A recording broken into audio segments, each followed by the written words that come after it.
अब हम देखेंगे कि मध्य प्रदेश शासन उच्च शिक्षा विभाग ऑनलाइन प्रवेश समय सारणी जो जारी की गई है उसके बारे में हम जानकारी प्राप्त करेंगे। इससे पहले वाले वीडियो में हमने देखा था कि किस प्रकार से पूरी प्रक्रिया होगी एडमिशन की, किस प्रकार हमारा एडमिशन होगा। उम्मीद है आपको उसे समझ में आई होगी। अब हम देखेंगे कि इसमें कब कब समय सारणी दी गई है, कब कब हम इसका एडमिशन ले सकते हैं। जैसे कि इसमें दिया हुआ है शुरू में वेबसाइट जो है epravesh.mponline.gov.in है। ठीक है, कार्य का विवरण इस तरफ दिया गया है। स्नातक प्रथम वर्ष के लिए दिनांक से दिनांक तक दिया गया है, कुल दिवस दिए गए हैं। यहाँ पे स्नातकोत्तर प्रवेश प्रथम सेमेस्टर के बारे में दिया है, उसमें कुल दिवस दिनांक से दिनांक तक का बारे में दिया गया है। जैसे कि हमें ज्ञात है 17/5/2022 से हमारे कॉलेज के फॉर्म भरना स्टार्ट हो चुके हैं, जिसमें ऑनलाइन पंजीयन एवं महाविद्यालय पाठ्यक्रम विषय समूह का विकल्प देना है। इन्होंने इस प्रकार से इसमें श्रेणी रखी गई है, महाविद्यालय पाठ्यक्रम विषय और समूह का विकल्प इसमें हम ले सकते हैं। जिसकी डेट हमारे को दी गई है प्रथम चरण के बारे में 17/5/22 से, जो कि हमारा स्टार्ट हो चुका है, जो हमारा 30/5/2022 14 दिन तक प्रवेश प्रक्रिया हमारी चलेगी। इतने दिनों में हमने हमारा महाविद्यालय में पंजीयन करा लेना है, पाठ्यक्रम विषय वस्तु सभी चीज़ के बारे में हमको इसमें फॉर्म में फिल कर देना। इसके बाद की जो प्रक्रिया स्टार्ट होगी वो है दूसरे नंबर पे ऑनलाइन दस्तावेजों का सत्यापन। जो हम डॉक्यूमेंट्स को सबमिट करेंगे उनका सत्यापन किया जाएगा। जो टीचर है वहाँ पे वो देखेंगे कि हाँ ये सही है या फिर गलत है। लेकिन इसमें एक चीज़ का ध्यान देना है, आवेदकों को सत्यापन हेतु सहायता केंद्र में जाने की आवश्यकता नहीं है, ऑनलाइन ही पूरा वेरिफिकेशन हम आपका हो जाएगा। किंतु जिन आवेदकों को त्रुटि सुधार हेतु संदेश प्रेषित किया गया है उन्हें निकटतम सहायता केंद्र में उपस्थित होकर सुधार करवाना होगा। जब हम एडमिशन फॉर्म फिल करेंगे इसके बाद हमारा SMS के द्वारा या जो भी नंबर हम इसमें ऐड करेंगे उसमें हमको पता लगेगा कि अगर कुछ दिक्कत आती है, ऑनलाइन भी हमको जानकारी प्राप्त हो सकती है। कोई डॉक्यूमेंट्स में अगर कुछ दिक्कत है तो हम उनको सूचित किया जाएगा और वही सहायता केंद्र जैसे कोई गवर्नमेंट कॉलेज होगा उसमें जाकर आपको बताना होगा कि किसमें क्या त्रुटि है, वो वहाँ पे आपकी ठीक हो जाएगी। किंतु जिन बच्चों के पास सिर्फ सत्यापन का वेरिफिकेशन का मैसेज आ जाएगा कि वेरिफिकेशन हो चुका, उन्हें कहीं पे जाने की ज़रूरत नहीं पड़ेगी। अब ये कब से कब तक होगा, इसकी डेट स्टार्ट होगी 17/5/22 से 1/6/22 तक। यहाँ पे कुछ टाइम बढ़ा दिया गया, इसके लिए हमको 16 दिन प्राप्त हो गए हैं। जैसे ही आपका एडमिशन फॉर्म फिल हो जाएगा वैसे सत्यापन के बारे में भी जानकारी प्राप्त हो जाएगी। यहाँ 14 दिन है, यहाँ पे 2 दिन एक्स्ट्रा दिए गए हैं ताकि हमारा सत्यापन भी हो सके। इसकी अंतिम तिथि है 1/6/2022। जब हम ये पूरी प्रक्रिया कंप्लीट कर लेंगे इसके बाद प्रथम चरण के सीट आवंटन पत्र जारी करना एवं कट ऑफ की पोर्टल पर जानकारी प्रदर्शित करना। जब हमारा ये पूरी प्रक्रिया समाप्त हो जाएगी फिर 6/6/2022 को आपका सीट आवंटन की जाएगी। जो बच्चा फॉर्म भर लेगा उसका वेरिफिकेशन हो जाएगा, उसको सीट आवंटन होगी कि कौन से कॉलेज में कौन से सब्जेक्ट में उसको एडमिशन प्राप्त हो रहा है। तो ये 6/6/22 तक आपको प्राप्त हो जाएगा। इसके बाद आवंटित महाविद्यालय में ऑनलाइन प्रवेश शुल्क का भुगतान करना। जब आपका मैसेज आ जाए या फिर ऑनलाइन आपको पता चल जाए कि हमारा एडमिशन इस कॉलेज में हो गया है तो आपको वहीं पर प्रवेश शुल्क का भुगतान करना होगा, ऑनलाइन ही वो हो जाएगा। एवं आवश्यक होने पर प्रवेश हेतु इच्छित महाविद्यालय के अपग्रेडेशन का विकल्प भरना। जिस कॉलेज में आपका एडमिशन हुआ है अगर उस कॉलेज में आपको एडमिशन नहीं लेना है तो उसी के साथ में आपको अपग्रेडेशन का विकल्प भी भरना होगा।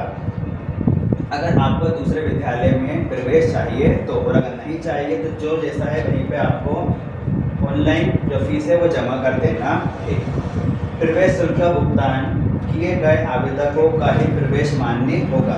प्रवेश शुल्क का भुगतान न होने पर प्रवेश नहीं माना जाएगा। जो भी कॉलेज में हमारा एडमिशन होगा उसमें हमको समय सीमा, हमारी समय सीमा जो इसमें दी गई है 6/6/22 से लेके 11/6/22 5 दिन का समय हमको प्राप्त होगा हमको हमारा शुल्क भुगतान करने के लिए। इतने दिन में हमें हमारा शुल्क पूरा भुगतान कर देना है। अगर हम ये नहीं करते हैं तो इसमें दिया गया है कि भुगतान न होने पर प्रवेश नहीं माना जाएगा। तो आप समय सीमा पर इसका भुगतान कर दीजिएगा जिससे कि हमारा एडमिशन पूरा पक्का हो जाए। इसके बाद विद्यार्थी द्वारा दिए गए अपग्रेडेशन विकल्प के आधार पर स्थान रिक्त होने की दशा में अपग्रेडेड महाविद्यालय आवंटित किया जाएगा।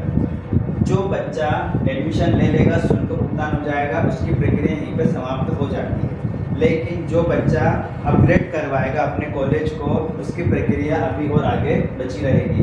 तो जिन बच्चों ने अपग्रेडेशन किया है उनको 12/6/22 तक अपना कॉलेज पता लग जाएगा, महाविद्यालय का आवंटित किया जाएगा। जो भी उसने चेंज किया है जो भी चेंज किया है वो उसको मिल जाएगा। अपग्रेडेशन के रिक्त स्थान के गुणानुक्रमांक के आधार पर शेष आवेदकों को आवंटन पत्र जारी किया जाएगा। अपग्रेडेशन ना होने की स्थिति में पूर्व में जारी आवंटन यथावत रहेगा। अगर कोई बच्चा अपग्रेड करवाता है अपने कॉलेज चेंज करवाता है और अगर उसका कॉलेज में एडमिशन नहीं होता है, आवंटित वो विद्यालय नहीं होता है, तो जो पहले हुआ था वही यथावत रहेगा, इसमें कोई चेंजेस नहीं आएगा। जो कि हमारी डेट रहेगी 12/6/22 को। इसके बाद अपग्रेडेशन से रिक्त स्थानों पर आवंटित आवेदकों को आवंटित महाविद्यालय में ऑनलाइन प्रवेश शुल्क का भुगतान करना। जिन बच्चों का अपग्रेड होने के बाद नए कॉलेज में एडमिशन हो जाएगा उनको प्रवेश शुल्क भुगतान करना है, वो भी ऑनलाइन, जो कि डेट रहेगी 13/6/22 से 15/6/22 तक। इसके लिए हमको 3 दिवस का मौका दिया जाएगा। 3 दिन के अंदर हमको प्रवेश शुल्क जमा कर देना है।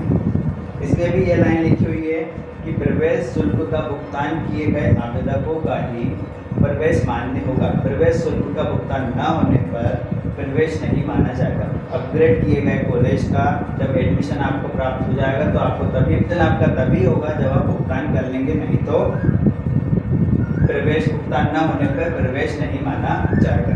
ये प्रथम स्थिति है। प्रथम स्थिति के अकॉर्डिंग आपको पूरा चयन प्रक्रिया करना। इसके बाद प्रथम CLC चरण स्टार्ट होगा। हमें अभी इतनी जानकारी देखना, ये कुछ जानकारी हम इसके बाद में देखेंगे। तो उम्मीद है आपको ये पूरी समझ में प्रक्रिया आई होगी। एक बार और फिर हम जल्दी से इसको समझते हैं। 17/5/22 से 1/6/22 तक हमारे एडमिशन होंगे। 16 दिन के लिए हम फॉर्म भर सकते हैं। इसमें हमारा कॉलेज को चूज़ करना, सब्जेक्ट चूज़ करना, ये सब हम करेंगे।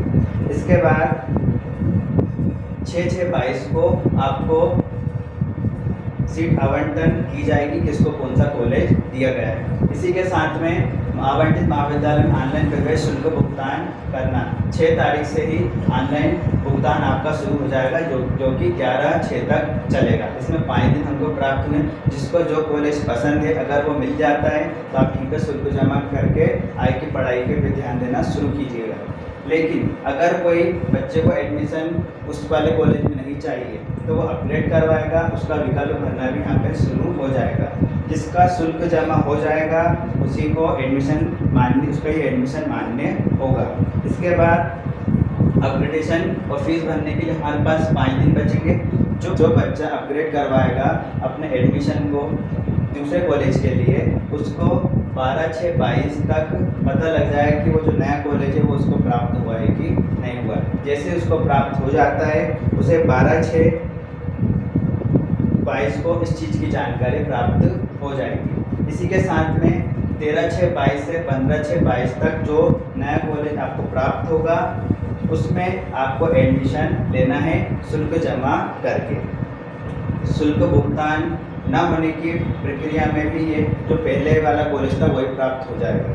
इसी के साथ में कुछ बच्चे ऐसे रहेंगे जिनका एक नाम नहीं आएगा प्रथम चरण में, वो आगे चल के प्रथम CLC चरण में आपका फिर से फॉर्म भरा जाएगा, जिसमें तो 3/6/2022 से 11/6/22 दिन की प्रक्रिया होगी। इसके बारे में हम बाद में देखेंगे। उम्मीद है आपका प्रथम चरण में ही एडमिशन हो जाए और जो आप सब्जेक्ट चाहते हैं, जो कॉलेज चाहते हैं, वो आपको प्राप्त हो। उम्मीद है आपको ये पूरा समझ में आया होगा। अगर कुछ समझ में नहीं आ रहा है तो आप कमेंट में पूछ सकते हैं किस प्रकार से इसके आगे की प्रक्रिया होगी।